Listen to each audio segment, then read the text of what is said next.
Please, can you spare a moment? Berry breads, freshly baked. Yeah. They're homemade, delicious. Won't anyone buy one? The rain had been falling for almost 3 hours when Lillian Everly realized she might not have enough money to sleep indoors that night. She stood beneath the narrow shelter of an abandoned shop in Rosehaven City, holding a wooden basket filled with handmade berry pies. The thin roof above her leaked badly, and cold drops of water ran through her dark blonde hair and down the collar of her faded coat. Cars swept through the wet streets, throwing water against the pavement. People hurried past beneath umbrellas without looking at her. "Fresh homemade pies," Lillian called, forcing warmth into her tired voice. "Only a few left." A businessman walked past while speaking loudly on his phone. A woman in an expensive coat glanced at the basket and turned away. 2 young people rushed by laughing, their umbrella nearly striking Lillian's shoulder. She stepped back and tightened the white cloth over the pies. She was cold, hungry, and frightened, but she refused to beg. Her mother had taught her that hardship could take away comfort, security, and even opportunity, but it should never be allowed to take away dignity. Across the street, a black limousine had stopped at a traffic light. Inside sat Alexander Whitmore, one of the wealthiest men in Rosehaven. His companies owned hotels, hospitals, office towers, and shopping centers across several countries. His name appeared in business magazines, charity announcements, and financial reports. People described him as powerful, disciplined, and untouchable. They did not know that his enormous house felt empty every night. They did not know that an old photograph remained locked inside the bottom drawer of his desk. They did not know that the most successful man in Rosehaven had spent more than 20 years wondering why the only woman he had ever truly loved had disappeared without saying goodbye. "Sir, we are already late," his driver said. Alexander did not respond. He was watching Lillian. There was something about the way she stood in the rain that held his attention. She looked exhausted, yet she smiled whenever someone passed. Each rejection wounded her, but she carefully hid the disappointment and tried again. "Fresh pies," she called, "made this morning." The traffic light changed. "Keep driving," the driver asked. "Pull over." The driver glanced into the mirror. "Sir, pull over beside her." The limousine stopped near the pavement. Lillian watched the rear door open, and her eyes widened when Alexander stepped out. She recognized him immediately. Almost everyone in Rosehaven would have recognized him. He approached without an umbrella, seemingly unaware that rain was settling across his expensive coat. "Are you selling those?" he asked. Lillian lifted the cloth. "Yes, sir." Several pies sat inside the basket, carefully wrapped in plain paper. They were not perfect. Some were slightly uneven, and one had cracked along the edge, but the sweet scent of berries and cinnamon escaped as she uncovered them. "How much?" "5 each." Alexander looked from the basket to her face. "5?" She smiled nervously. "I know they probably do not look like the kind of dessert someone like you normally eats. Someone like me. Someone who probably has chefs preparing everything." Alexander almost smiled. Most people carefully measured every word around him. This young woman had known him for less than a minute and had already spoken honestly. "I did not say they looked bad. No. But you were studying them like they were part of a business negotiation." This time he did smile. "What is your name? Lillian?" "Lillian what?" She hesitated before answering. "Lillian Everly." The smile disappeared from Alexander's face. Everly.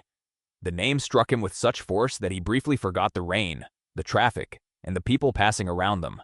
He had not heard that surname spoken aloud in years. "Did you say Everly?" "Yes." Alexander studied her more carefully. Her dark blonde hair clung to her cheeks. Her eyes were a soft gray blue, wide and expressive. There was something painfully familiar about the slight tilt of her head and the way she pressed her lips together when she became uncertain. "How old are you?" he asked. "2. Do you sell pies here every day?" "Most evenings in this weather. I cannot afford to miss too many days." "Why?" Lillian lowered her gaze. "Because when you have no family to call and no savings to protect you, missing one day can become losing everything." Alexander fell silent. She spoke without self-pity, but the loneliness behind her words was unmistakable. "You live alone?" "Yes." "What about your parents?" "My mother died when I was 11. I never knew my father." Alexander's chest tightened, although he did not yet understand why. "Give me 1 pie." Lillian selected the best-looking one and offered it to him. He handed her the money, opened the paper, and took a bite. The moment the flavor reached him, he stopped moving.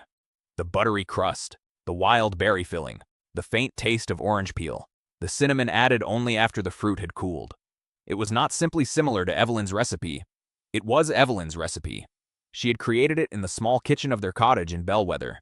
She had refused to write down one ingredient, claiming that only someone she loved would ever be taught the secret. Alexander slowly lowered the pie. "Where did you learn to make this?" Lillian looked puzzled by the intensity in his voice. "My mother taught me." "What was her name?" "Evelyn?" Alexander stepped backwards. For more than 20 years, he had imagined what he would say if he ever heard that name again. Now, he could not form a single sentence. Lillian watched him uneasily. "Are you all right?" He looked directly into her eyes. The resemblance was suddenly impossible to ignore. She had Evelyn's eyes, Evelyn's delicate nose, and Evelyn's habit of lifting one eyebrow when she was confused. A gust of wind pushed Lillian's wet hair away from the left side of her neck. Alexander stared at the small mark beneath her ear. It was shaped like a tiny crescent moon. His hand began to tremble. Evelyn had carried the same birthmark in the same place. Alexander had kissed it countless times when they were young. He had once joked that it was a piece of the moon that had followed her to Earth. Lillian quickly pulled her hair back over it. "Why are you looking at me like that?" Alexander could barely speak. "Your birthmark." Her fingers moved protectively toward her neck. "What about it?" "Your mother had the same one." Lillian stared at him. "That is impossible for you to know." It was below her left ear, a small crescent. The color faded from Lillian's face. "My mother said I inherited it from her." Alexander looked again at the pie, then at her face.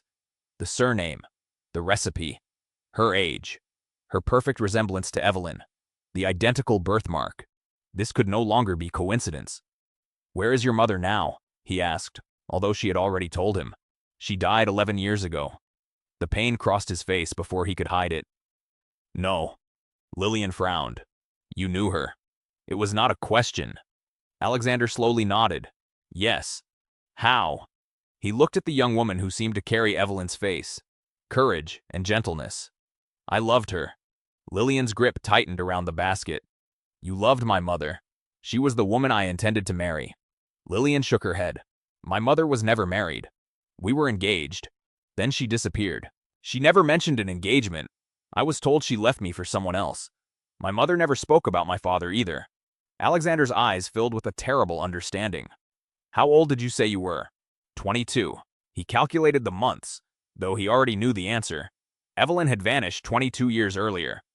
Alexander looked at Lillian's face again, and the world seemed to tilt beneath him. "Did Evelyn ever mention my name?" Lillian's expression changed. Her mother's wooden sewing box appeared in her memory. Inside it was an unopened envelope bearing Alexander's name and a small silver locket engraved with the letter A. "She mentioned an Alexander once," Lillian said carefully. "When she was ill, she woke from a nightmare and called your name." Alexander closed his eyes. Lillian stepped away from him. "Who are you?" "My name is Alexander Whitmore." "I know your name. I am asking who you were to my mother." Before he could answer, someone ran across the pavement. Lillian Ethan Calloway approached with an umbrella held above his head. He was 27 with brown hair, kind hazel eyes, and the slightly tired appearance of someone who had worked all day but had still come searching for her. He immediately placed the umbrella over Lillian. "You are freezing," he said. "I told you I would come back for you. I thought you were still at the studio. I finished early." His gaze moved to Alexander. "Is everything all right?" Lillian looked shaken. "He knew my mother." Ethan positioned himself closer to her. Alexander noticed the protective gesture. "Lillian," Ethan said gently. "You do not have to remain here if you feel uncomfortable. I need to understand what is happening." Alexander looked between them. "You are her friend." Ethan's eyes remained cautious. "I am someone who cares about her." A faint blush appeared on Lillian's cheeks despite the cold. Ethan had been part of her life for nearly a year. He repaired old buildings for a small architectural firm, and they had met when he bought one of her pies outside a community center. He had returned the next evening, claiming he needed another. By the end of the week, Lillian had realized he did not even like berries very much. He simply liked talking to her. Alexander looked back at Lillian. "I believe your mother was prevented from returning to me." "By whom?" His phone began ringing.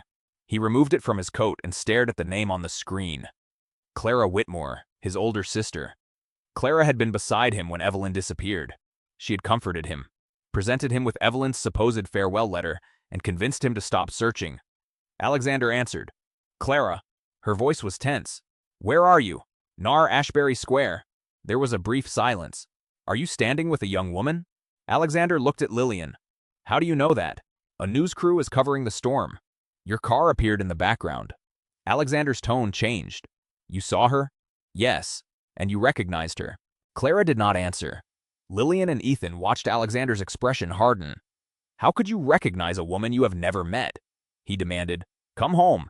Answer me. Alexander, do not discuss Evelyn with that girl. Lillian heard her mother's name. Who is that? She asked. Alexander did not take his eyes from the road. My sister. Lillian felt suddenly cold. Clara Whitmore was the name written on the envelope inside her mother's sewing box.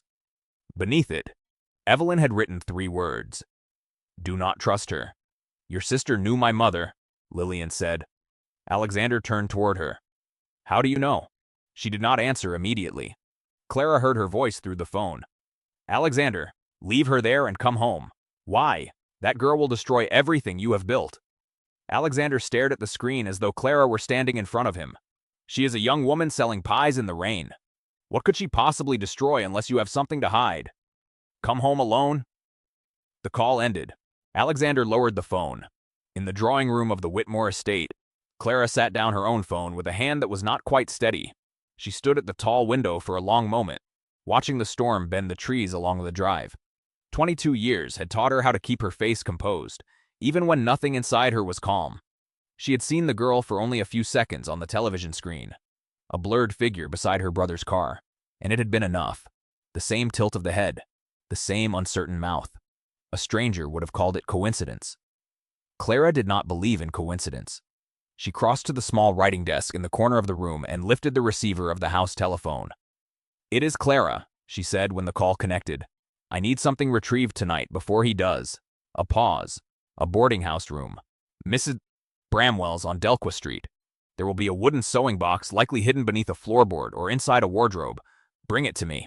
Do not damage anything else. Another pause. I do not care how you gain entry. I care that it is done before midnight.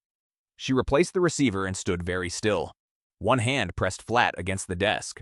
For 22 years, she had told herself that what she had done to Evelyn had been an act of protection, a wall built to keep her brother's name and fortune from a woman who could never have belonged inside it. She had not expected the wall to produce a daughter. She had not expected the daughter to have Evelyn's face. Clara opened a drawer and removed a small tin box of her own, one she had kept locked for over 2 decades. Inside were the forged letters, brittle now with age, and a single photograph of Evelyn standing outside the cottage in Bellwether that Clara had stolen years before Alexander ever knew it existed. She held the photograph for a long moment. You should have stayed away, she said quietly as though Evelyn could still hear her for his sake. For yours. Then she fed the letters one by one into the fireplace. She did not yet know that the box her men were about to steal contained no letters at all, only a note in Evelyn's hand bearing her own name and a warning. By the time the fire had burned down, the sewing box had already changed hands twice, and Clara Whitmore had convinced herself, as she always had, that she had done what needed to be done. Ethan frowned. She recognized Lillian. Yes. Then she knew Evelyn had a daughter. Alexander's face tightened. I believe she did. Lillian stepped backwards. The basket shook in her hands. My mother warned me about Clara.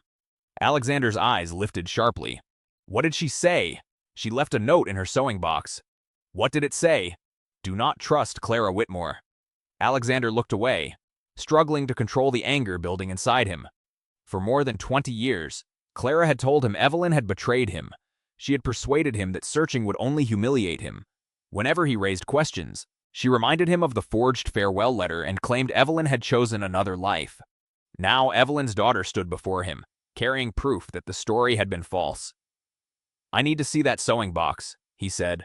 Lillian held the basket closer. I am not taking you to my room. You should not, Ethan said. Not until we know what his sister wants. Alexander nodded. He is right. Lillian seemed surprised. I am not asking you to trust me immediately. Alexander continued. There is a hotel nearby. The lobby is public, and Ethan can remain with you. We can talk there while you decide what you want to do. I do not want your money. I am not offering to buy your trust. What are you offering? The truth if I can find it. They walked to the Crown Meridian Hotel together. Alexander offered them the limousine, but Lillian refused. He did not insist. He walked beside them through the rain while his driver followed at a distance. Ethan kept the umbrella above Lillian, even though half his shoulder became soaked. She looked at him. You are getting wet. I will survive. You always say that because you always try to give me the umbrella. For a moment, the fear surrounding them loosened. Lillian smiled faintly. Ethan lowered his voice. You do not have to face this tonight. Yes, I do. You are allowed to be afraid. I am terrified. He reached for her hand. Then be terrified while holding on to me. Lillian looked at their joined hands. Alexander saw the exchange and turned away, giving them privacy. Despite the chaos, he was grateful that Lillian had someone who cared for her. The hotel lobby was warm and bright with polished floors and tall windows overlooking the wet city. Several guests recognized Alexander, but he ignored their curious stares. He requested a quiet sitting room and asked for towels, tea, and warm food. Lillian sat beside Ethan near the door. A waiter placed soup, bread, and hot tea on the table. I am not hungry, she said. Her stomach betrayed her with a quiet sound. Ethan raised an eyebrow. That was convincing. She gave him a warning look. Alexander pushed the bread closer. You were selling food instead of eating. I was trying to earn enough for my room. How much do you owe? That is not your concern. You may be my daughter. The words escaped before he could stop them. Silence filled the room. Lillian stared at him. Ethan's hand remained around hers. Alexander sat opposite her. I should not have said it that way. No, Lillian whispered. You should not have said it at all. I believe it because I look like my mother, because you are almost her perfect replica. You have her eyes, her expressions, her recipe, and the same rare birthmark in the same place. You were born after she disappeared, and your age fits the exact period when we were together. That is not proof. No, a medical test will provide proof. But in my heart, I recognized you before I understood why. Lillian stood and walked towards the window. My father was absent for 22 years. Alexander's voice softened. I did not know you existed. My mother raised me alone. She worked while she was ill. We moved from one cheap apartment to another. When she died, I was sent to people who treated me like a burden. Alexander lowered his eyes. I am sorry. Sorry does not change any of it. No, it does not return my childhood. No, it does not bring my mother back. No. She turned towards him. Then do not expect me to look at you and suddenly feel grateful. I expect nothing from you. The answer surprised her. Alexander continued, if I am your father, I failed you even without knowing it. I cannot demand forgiveness for years I was not there. I can only uncover what happened and allow you to decide whether there is a place for me in your life. Lillian's eyes filled with tears. Ethan approached her and gently wiped a raindrop from her cheek before realizing it was a tear. Alexander looked down at the untouched pie on the table, and for a moment, the warm hotel room seemed to fall away entirely. He was 24 again, standing in the doorway of a small cottage kitchen in Bellwether, watching Evelyn dust flour across her hands with the careless confidence of someone who had never once doubted her own skill. You are not allowed to watch, she had told him, laughing, pushing him back with a floured palm. It is a family recipe. You have to earn it. How does a man earn a pie recipe? By staying long enough to become family. He had stayed. Through that summer, they had walked the orchard behind the cottage nearly every evening, and he had told her things he had never told anyone, not even Clara, that he did not want the company his father had built, that he wanted a house with a kitchen that smelled like cinnamon rather than a house with marble floors and no laughter in it. Evelyn had never once asked him for anything, that more than her face or her laugh was what had undone him. He remembered the afternoon Clara had first visited the cottage, invited by Alexander himself, hopeful that his sister would love Evelyn as he did. Clara had been polite. Clara had smiled and admired the garden and eaten the pie and said all the correct things. But Alexander had seen the way her eyes moved over Evelyn's worn dress and work-roughened hands, cataloging everything Evelyn was not. She is lovely, Clara had said in the car afterward, in a voice that made the words sound like an accusation. But you must think of what our father built. Alexander, you must think of what marrying beneath your position would cost this family. I do not care what it costs. You will, Clara had said. Everyone does, eventually. He had dismissed it then as his sister's usual caution. He understood now that it had been a warning of what she intended to do. The last evening he had seen Evelyn. She had pressed a small velvet box into his hand and told him she had something to show him in the morning. Something she had been waiting for the right moment to share. He had assumed for 22 years that the morning had simply never come because she had chosen not to return. Sitting now across from a young woman who carried Evelyn's eyes and his own mother's chin, Alexander finally understood what Evelyn had wanted to tell him. I need the sewing box, she said. Alexander rose. Where is it? At Mrs. Bramwell's boarding house. Then we should go before Clara reaches it. Lillian looked alarmed. You believe she would break into my room? She knew who you were from one brief image on television. That means she has seen photographs of you before. I do not know how long she has been watching. They left the hotel. When they arrived at the boarding house, the front door stood partly open. Lillian stopped. I locked that door. Ethan moved in front of her. Wait here. No. My mother's things are upstairs. They entered together. Her bedroom door had been forced open. The mattress lay on the floor. Clothes had been pulled from the wardrobe, and the contents of every drawer had been scattered across the room. Lillian ran to the loose floorboard beneath her bed. It had been lifted. The sewing box was gone. No. She dropped to her knees and searched through the clothes. No. Please. Ethan crouched beside her. Lillian. They took everything she left me. Alexander examined the room. The thief had ignored the small television, Lillian's purse, and the little jewelry on her table.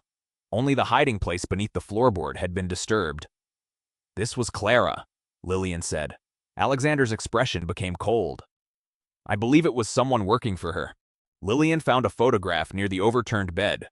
It showed Evelyn standing beside her when she was 7. Their faces were so similar that they looked like the same person at different ages. Both had dark blonde hair, gray-blue eyes, and the small crescent birthmark beneath the left ear. Alexander took the photograph with trembling fingers. He stared at Evelyn. She had been older and thinner than when he knew her, but her smile remained the same. Then his gaze moved to young Lillian. The resemblance was undeniable. You are my daughter, he whispered. Lillian looked at him. You cannot know that from a photograph. I know what Evelyn looked like. I know my own features. You have her face, but you have my mother's chin and my grandfather's smile. He returned the photograph carefully. We will take the test, but Clara already knows what it will prove. That is why she stole the box. Lillian's phone rang. An unknown number appeared on the screen. Ethan shook his head. Do not answer. She pressed the phone to her ear. Hello. Clara's voice came through. You should have accepted the life your mother gave you. Lillian's face hardened. What did you do with her belongings? Stay away from Alexander. He is not part of your life. That is not your decision. Clara's calm voice sharpened. Your mother was offered the same choice. She refused to listen. Alexander reached for the phone. What did you do to Evelyn? Clara became silent. Clara, answer me. I protected you from the woman I loved, from losing everything. Alexander's voice shook with anger. You knew she was pregnant. Another silence. That silence was an admission. You knew I had a child. He continued. You watched her grow up without me. I did what was necessary. The call ended. Lillian lowered the phone slowly. Alexander looked devastated. Ethan stood beside her. What happens now? He asked. Alexander stared at the dark screen. We go to Clara. The Whitmore estate stood beyond high iron gates on the northern edge of Rosehaven. Clara waited in the entrance hall when they arrived. She was elegant, perfectly composed, and dressed as though she had been expecting guests rather than the consequences of a 22-year deception. Her eyes settled on Lillian. For a moment, she appeared to be looking at a ghost. Lillian stepped beneath the chandelier. Do I look like my mother? Clara's expression tightened. You look enough like her to deceive an emotional man. Alexander moved between them. She has Evelyn's birthmark. Many people have birthmarks in the same place, in the same shape. Clara did not answer. She knows Evelyn's secret recipe. Alexander continued. She carries her surname, her face, and her locket. She was born after Evelyn disappeared. You recognized her immediately from a television image. Clara turned towards him. You are allowing sentiment to destroy your judgment. No. I allowed you to control my judgment for 22 years. Lillian looked around the grand house. Her mother had once stood here. She had walked through these rooms, loved Alexander, and imagined a future that Clara had stolen. "Where is the sewing box?" Lillian asked. Clara poured herself a glass of water. "I do not know what you are talking about. My room was searched immediately after you saw me with Alexander. That proves nothing." Ethan quietly placed his phone inside his jacket pocket with the recording function running. Alexander stepped closer to his sister. "Tell me why Evelyn left." "She wanted money. You told me she left with another man." "She did.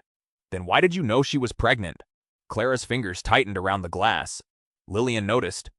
"My mother did not leave him," she said. "You made her disappear." Clara's eyes flashed. "Your mother did not understand our world. She understood that you were dangerous. She was a bakery worker who believed love made her equal to this family." Alexander struck the glass from Clara's hand. It shattered on the floor. She was worth more than every possession in this house.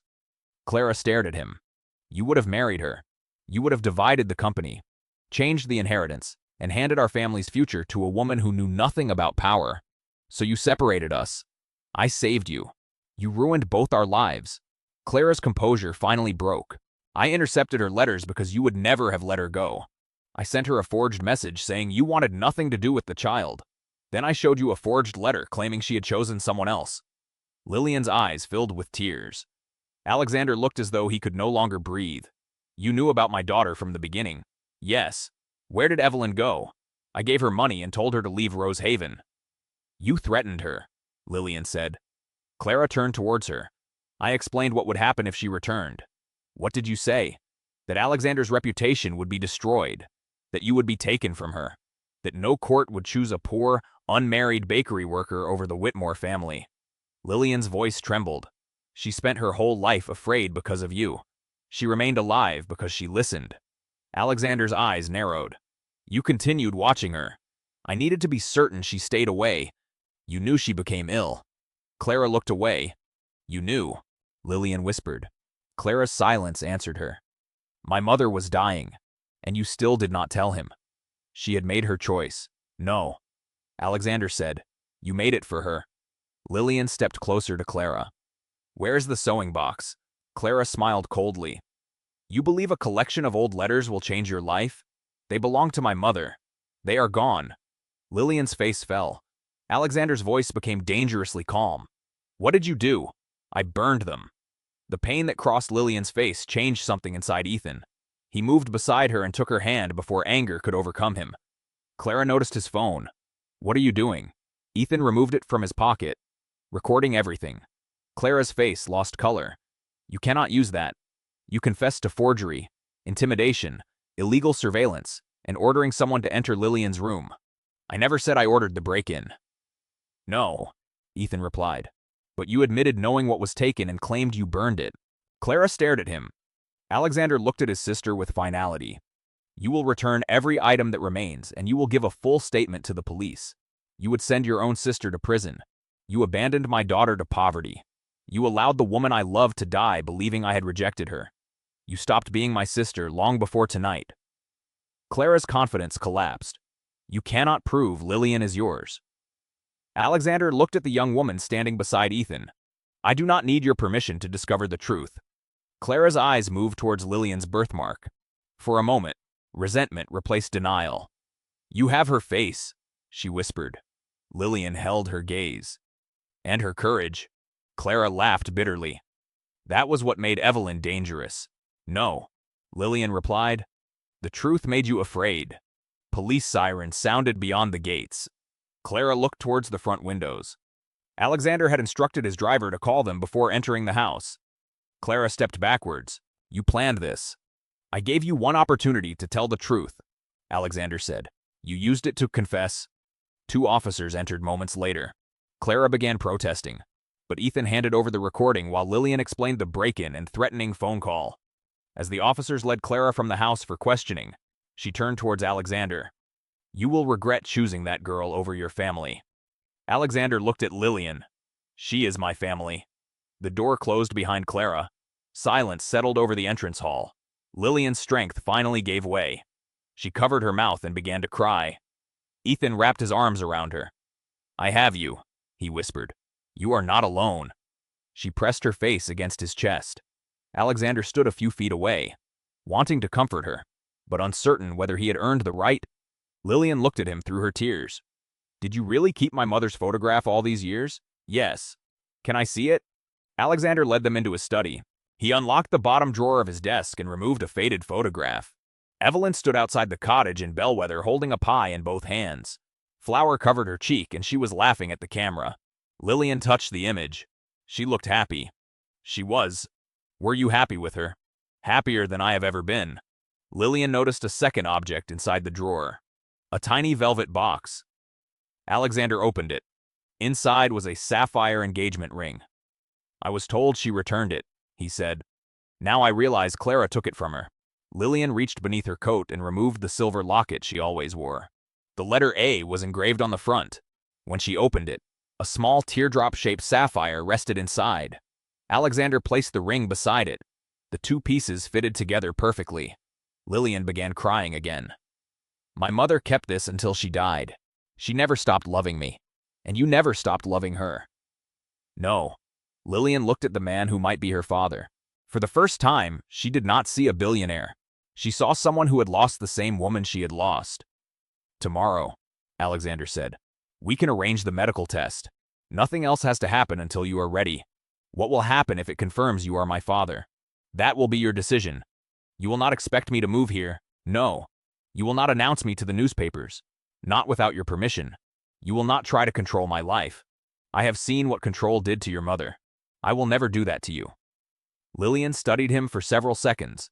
Then she held out the remaining pie from her basket. You never finished the first one.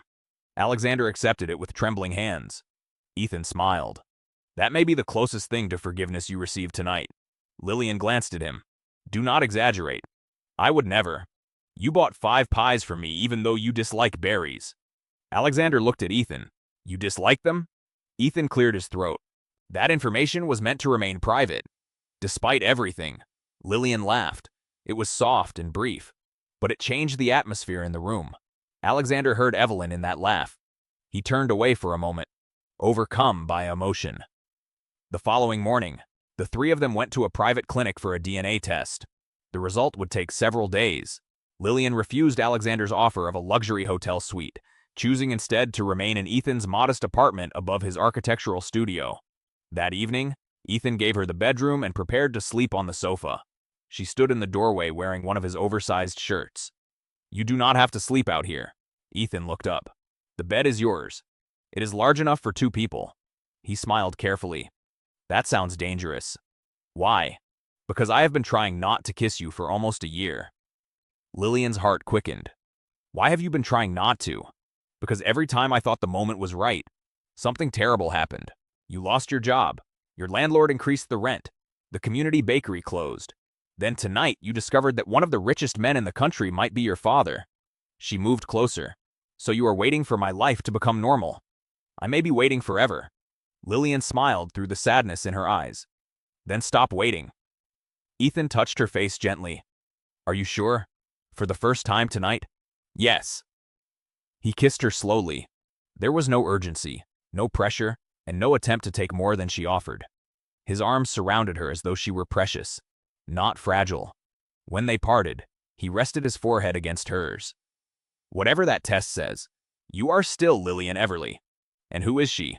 The strongest woman I know, a terrible judge of weather, an excellent baker, and the person I have loved since she accused me of buying pies out of pity. You were buying them out of pity. I was buying them because I wanted to see you. She smiled. That answer is better. 4 days later, Alexander called. His voice trembled when Lillian answered. The result arrived. Ethan took her hand. Lillian closed her eyes. And the probability is greater than 99%. She stopped breathing. Alexander's next words broke through years of loneliness. You are my daughter.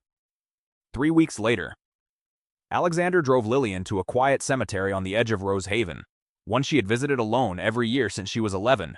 He had asked to come only once and had told her he would understand if she said no. She had said yes. They walked together along the gravel path until they reached a small gray headstone bearing Evelyn's name. Alexander knelt slowly and set a single bunch of white leaves against the stone. For a long moment, he said nothing at all. I looked for you longer than I should admit. He finally said, I stopped believing I would ever understand what happened to you. I'm sorry it took our daughter selling pies in the rain to bring me here.